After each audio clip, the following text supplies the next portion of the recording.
வெண்ணைநல்லூர் அப்படிங்கிற ஸ்தலத்தில் ஒரு ஓலையை கொடுத்து ஆட்கொண்ட எம்பெருமான் ஒரு மனத்தை, அதாவது ஒரு கல்யாணத்தை நிறுத்தினார். அப்படி ஆட்கொண்ட எம்பெருமானுடைய பேரொருளை கொண்டே 2 கல்யாணத்தையும் பண்ணிட்டார்.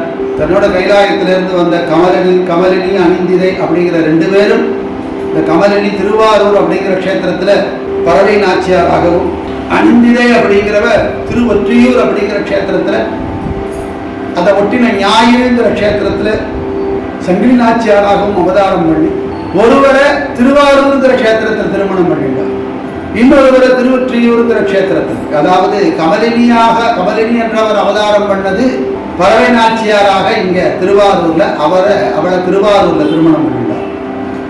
பிறகு சங்கிலி நாச்சியார திருவொற்றியூர்ல ஒரு பெரிய லீல பண்ணி சுவாமி கல்யாணம் பண்ணி வச்சார். அப்படி இருமனத்தை கொண்டு அருளி பணி கொண்ட வல்லாள சிவபெருமானையே தனக்கு தோழனாக்கின்றார்.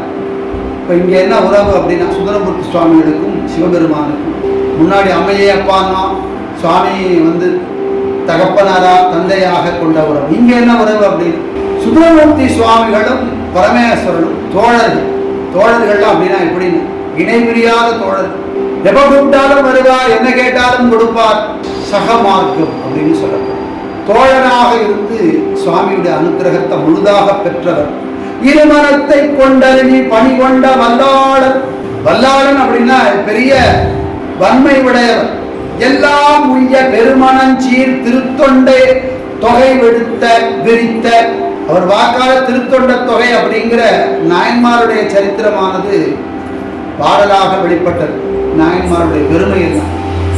அப்படி அடியாருடைய பெருமையை சொல்றதுக்கே அவதாரம் பண்ணி வந்தவர். பேரருளின் பெருமாள் என்றும் சிவபெருமானுடைய பேரருளை பெற்றவரான சுந்தரமூர்த்தி சுவாமிகள் திருமண கோல பெருமாள்.